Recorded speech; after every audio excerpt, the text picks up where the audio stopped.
तो देखो हमारा जो टॉपिक है, जैसा कि सामने लिखा भी हुआ है, आधुनिक भारत की हमारी कक्षा चल रही हैं। तो टॉपिक हमारा सामने है लॉर्ड डलहौजी। तो लॉर्ड डलहौजी, सबसे पहले तो ये बात याद रखें कि चूंकि हम पहले से ही एक क्रमबद्ध तरीके से पढ़ते आ रहे हैं गवर्नर जनरल, तो ये भी एक गवर्नर जनरल थे, क्लियर। और साथ के साथ याद रखना है इनकी जो अवधि थी वो 1848 से लेकर 1856 इनकी जो अवधि है लॉर्ड डलहौजी की। कई बार एग्जाम में पूछा जाएगा, इन्हें विशेष रूप से याद रखना, ठीक है। तो टॉपिक जिस पर हम बात करेंगे, आज का जो विशेष टॉपिक है, इसे बहुत अच्छी तरीके से सुनना है मेरे हिसाब से, ठीक है। क्योंकि मुझे लग रहा है कि इस छोटे पैनल पे ही मैं इस टॉपिक को जिसे मैं समझाने जा रहा हूँ ना, अगर एक बार ठीक से समझे तो फिर ये हमेशा के लिए क्लियर हो जाएगा। और ये एक ऐसा टॉपिक भी है जो इंडिया के हर स्टेट की लगभग हर परीक्षा में पूछा जाता है, ठीक है। तो मैं टॉपिक की बात कर रहा हूँ व्यपगत सिद्धांत, या तो इसे कहा जाता है व्यपगत सिद्धांत, ध्यान रखिए, या इसे राज्य हड़पने की नीति, या कहा जाता है इसे इंग्लिश में कह देते हैं डॉक्ट्राइन ऑफ लैप्स, और या कहा जाता है इसे गोद निषेध प्रथा। टॉपिक को बहुत ध्यान से सुनना है। इसमें क्या था, पहले ये समझ के चलो,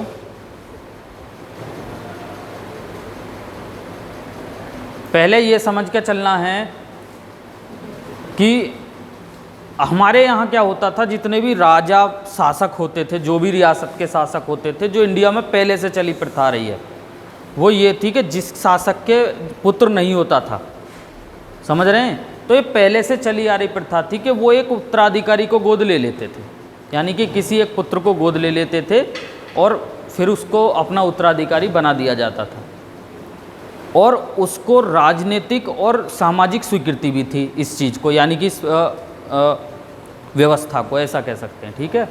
यानी कि एक पहले से चलती आ रही भारत में एक ऐसी प्रथा थी जो जैसे किसी उदाहरण के लिए ऐसा समझिए, किसी शासक के कोई पुत्र नहीं है तो वो किसी पुत्र को गोद ले सकता था, गोद लेने के बाद उसका उत्तराधिकारी उसको बना दिया जाता था, और इसको एक सामाजिक और राजनीतिक स्वीकृति भी मिली हुई थी, यानी कि ही ऐसी स्वीकृति और प्रथा चल रही थी। ये लगभग जो व्यपगत सिद्धांत है ये इसी पर रोक लगाता है, ये अच्छी तरीके से दिमाग में बैठा लीजिए। और डलहौजी ने इसे 3 पार्टों में बांटा। मैं तीनों पार्ट्स को सीक्वेंस वाइज बता रहा हूँ, एक एक पार्ट को अच्छी तरीके से समझ लेना है। इसमें पहला जो बात रखी गई डलहौजी की तरफ से वो क्या थी, बहुत ध्यान से सुनिए। पहली बात, लिखाना बाद में है, पहले ध्यान से सुनो केवल। पहली बात ये थी कि भारत में 3 प्रकार की रियासतें ही उस समय, जिस समय डलहौजी थे। एक तो ऐसी रियासत थी, पहली ऐसी रियासत थी जो बाहरी आक्रमण, यदि विदेशी आक्रमण भारत पर हो तो उन्हें उनसे खतरा था बाहरी आक्रमण से, ना कि इंटरनल खतरा था अंदर से।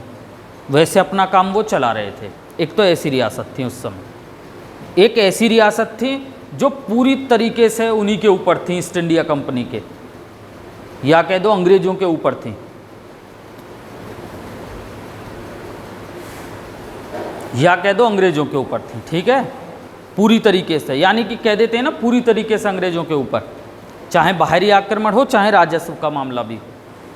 तीसरी रियासत ऐसी थी भारत में उस समय जो अंग्रेजों के ऊपर नहीं थी, यानी कि स्वतंत्र थी, ऐसी रियासत थी। लॉर्ड डलहौजी ने जो ये सिद्धांत है लॉर्ड डलहौजी का, इसको कितने पार्टों में बांटा, वो चीज़ ध्यान से सुनना, 3 पार्टों में। पहला पॉइंट मैं बताने जा रहा हूँ, इसे विशेष रूप से ध्यान से सुनेंगे, क्योंकि यही सवाल एग्जाम में कथन कारण में भी बनेंगे कभी, जब आप एसआई वगैरह का एग्जाम दे रहे होंगे।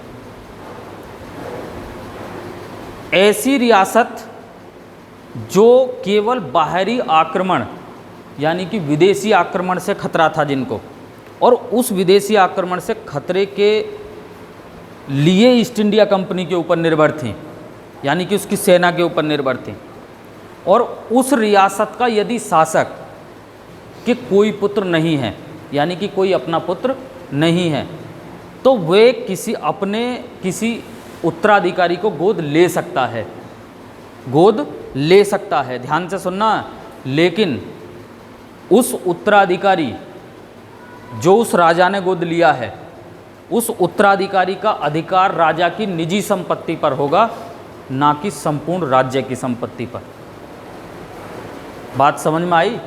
और साथ के साथ याद रखिए, जो उत्तराधिकारी राजा है वह राजा आगे को माना जाएगा या नहीं माना जाएगा, ये ईस्ट इंडिया कंपनी तय करेगी या अंग्रेज तय करेंगे। पहली बात, कंसेप्ट क्लियर हो जाना चाहिए एकदम। मैं कह रहा हूं दोबारा पढ़ने की ज़रूरत नहीं है, पहली लाइन इतनी पढ़नी है बस। दूसरा क्या है, इस सिद्धांत के अनुसार दूसरी बात महत्वपूर्ण क्या है, ऐसी रियासत जो पूरी तरीके से ईस्ट इंडिया कंपनी के ऊपर निर्भर थी, चाहे राजस्व का मामला हो, चाहे बाहरी आक्रमण का मामला हो, और चाहे इंटरनल विद्रोह का मामला हो, यानी कि आंतरिक विद्रोह का मामला हो। समझ रहे हैं? ऐसी रियासत के लिए डलहौजी ने दूसरे पॉइंट्स में क्या रखा है कि उस रियासत के शासक का यदि कोई पुत्र नहीं है, अर्थात कोई उत्तराधिकारी नहीं है, तो वो किसी भी पुत्र को गोद नहीं लेगा, और उसकी शासक की मृत्यु के बाद जो उसका सारा साम्राज्य है वो अंग्रेज़ों के अधीन हो जाएगा, यानी कि अंग्रेज़ों में अंग्रेजी जो साम्राज्य है उसमें विलय कर दिया जाएगा। दूसरा पॉइंट क्लियर, बस इतना ही पढ़ना है, इतना पढ़ना है और सटीक पढ़ना है एकदम। तीसरा पॉइंट क्या है, बहुत ध्यान से सुनना। ऐसी रियासत जो बिल्कुल स्वतंत्र थी, यानी कि वो ना तो बाहरी आक्रमण के हिसाब से ईस्ट इंडिया कंपनी के ऊपर निर्भर थी, ना ही राजस्व के हिसाब से, कुल मिलाकर पूरी तरीके से अगर स्वतंत्र रियासत थी, ऐसी रियासत अपने किसी उत्तराधिकारी को गोद ले सकती थी। ये भी डलहौजी के व्यापक सिद्धांत अर्थात डॉक्ट्राइन ऑफ लैप्स में बातें रखी गई, यानी कि तीनों बातें स्टेप बाय स्टेप, पहला, दूसरा और तीसरा, ये चीज़ दिमाग में आ जानी चाहिए। ठीक है? अब ये क्या थी, इसे कहते हैं, इसी नीति और ये इन्हीं बातों को कहा गया डलहौजी की राज्य हड़पने की नीति, यानी कि इस नीति के तहत डलहौजी ने क्या हड़पे, राज्य हड़पे। अब क्या है कि मैं आपको बताऊंगा कि ये सीक्वेंस जो मैं बताने वाला हूँ ये आपके याद होना चाहिए। हर परीक्षा में, हर दूसरी इंडिया की परीक्षा में ये पूछा जाता, और ये आपको याद होना ही होना चाहिए, चाहे असिस्टेंट प्रोफेसर की परीक्षा हो, चाहे नेट की भी परीक्षा हो, कुछ भी हो, ये पूछा जाता है। इसलिए ध्यान से सुनेंगे। क्या है कि सबसे पहले अगर इस नीति के तहत डलहौजी ने किसी राज्य का अपने साम्राज्य में विलय किया तो वो कौन था, तो याद रखना सतारा, महाराष्ट्र, 1848। ये सीक्वेंस में अब जो बताऊंगा इसे बहुत ध्यान से सुनना है। सतारा सबसे पहले 1848, उसके बाद 1849 जैतपुर और संबलपुर, 1850 बैघाट, 1852 याद रखना 1852 छोटा उदयपुर जो मध्य प्रदेश में था, 1853 झांसी, 1854 नागपुर, और सबसे लास्ट में 1856 में अवध का विलय हुआ। अब चूंकि हम यूपी से रिलेट करते हैं और हम यूपी के निवासी हैं, तो यूपी की किसी भी परीक्षा में ये क्वेश्चन निश्चित रूप से बनेगा, ये बात दिमाग में होनी चाहिए। सबसे पहले तो यही याद रखिए कि डलहौजी की जो हड़प नीति थी, उस नीति के तहत सबसे अंत में विलय किसका हुआ था, अवध का, पहला सवाल। दूसरा, कब, 1856 में, दूसरा सवाल। तीसरा ये पूछा जाएगा कि उस समय अवध के शासक कौन थे, वाजिद अली शाह, ये हमें याद होना चाहिए।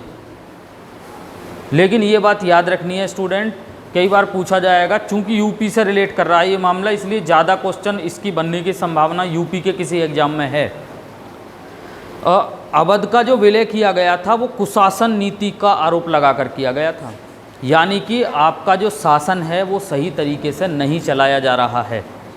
बहुत ध्यान से सुनिए, सवाल सीधा एग्जाम में बनेगा कि अवध का विलय डलहौजी ने किसका आरोप लगाकर अवध का विलय ब्रिटिश साम्राज्य में किया था, कुशासन नीति का आरोप लगाकर। लेकिन इससे भी बेहतर और अंदर का सवाल क्या हो सकता है, किसकी रिपोर्ट पर, ध्यान से सुनना, ये पूछा जाएगा, किसकी रिपोर्ट पर लॉर्ड डलहौजी ने वाजिद अली शाह के शासन को, कुशासन की नीति का आरोप लगाकर ब्रिटिश साम्राज्य में मिला लिया था। ये पूछा जाएगा किसकी रिपोर्ट पर, तो याद रखना जेम्स आउटरम नाम के एक व्यक्ति थे अंग्रेज, उन्होंने रिपोर्ट दी थी और उनकी रिपोर्ट पर अवध का ब्रिटिश साम्राज्य में विलय कर दिया गया था।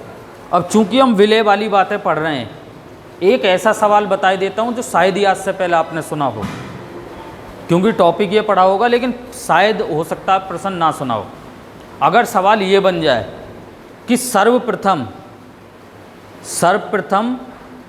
कब विलय के सिद्धांत का प्रयोग हुआ था, तो याद रखें स्टूडेंट, डलहौजी ने तो 1848 में किया, सबसे पहले सतारा को मिलाया, लेकिन इससे पहले भी विलय का सिद्धांत का प्रयोग किया जा चुका था। अगर एग्जाम में ये पूछा जाए कि सर्वप्रथम विलय का सिद्धांत या सर्वप्रथम विलय के सिद्धांत के तहत किस प्रांत को ब्रिटिश साम्राज्य में मिलाया गया, तो जिस स्टूडेंट को मालूम नहीं है वो सतारा ही करेगा। तो याद रखें मांडवी को मिलाया गया सबसे पहले, मांडवी को 1839 में, 1839 में, समझ रहे हैं, ईस्ट इंडिया कंपनी के थ्रू। तो विलय के सिद्धांत को अगर इस तरीके से पूछ ले, चूँकि मैं डलहौजी के विलय के सिद्धांत को पढ़ा रहा हूँ तो इसलिए मैं साइड से दूसरा क्वेश्चन भी बता रहा हूँ। ये कभी पूछा जा सकता है कि अंग्रेजों ने सर्वप्रथम विलय के सिद्धांत का प्रयोग कब किया था, तो याद रखना 1839 में, और ईस्ट इंडिया कंपनी ने मांडवी प्रांत को ब्रिटिश साम्राज्य में मिलाया था। जिस समय गवर्नर जनरल कौन थे, तो जैसा कि हम कल ही पढ़े, 1836 से लेकर 1842 जो थे वो थे लॉर्ड हार्डिंग प्रथम। ऐसा ही है, तो ये चीज़ हमें क्लियर होना चाहिए। तो लॉर्ड डलहौजी का जो व्यापक सिद्धांत है, जिसको डॉक्ट्राइन ऑफ लैप्स के नाम से भी जाना जाता है, इसको राज्य हड़पने की नीति भी कहा जाता है और इसे गोद निषेध प्रथा भी कहा जाता है। यहाँ से हर दूसरी परीक्षा में सवाल पूछे जाते हैं, ठीक है।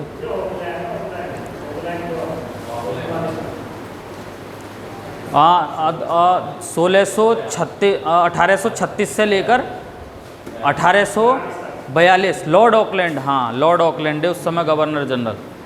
हमने कौन सा बताया अभी, नहीं लॉर्ड हार्डिंग नहीं, लॉर्ड ऑकलैंड है हाँ उस समय, क्योंकि 1842 से 1844 है एलनबरो, है ना, और 1844 से 1848 तक है लॉर्ड हार्डिंग प्रथम, ऐसा ही है ना, हाँ। तो वो है उस समय गवर्नर जनरल है लॉर्ड ऑकलैंड। तो इतना याद रखना, कई बार एग्जाम में पूछा जाएगा, क्लियर। तो इस टॉपिक को विशेष रूप से याद रखें दोस्तों। वीडियो को लाइक और शेयर करना ना भूलें।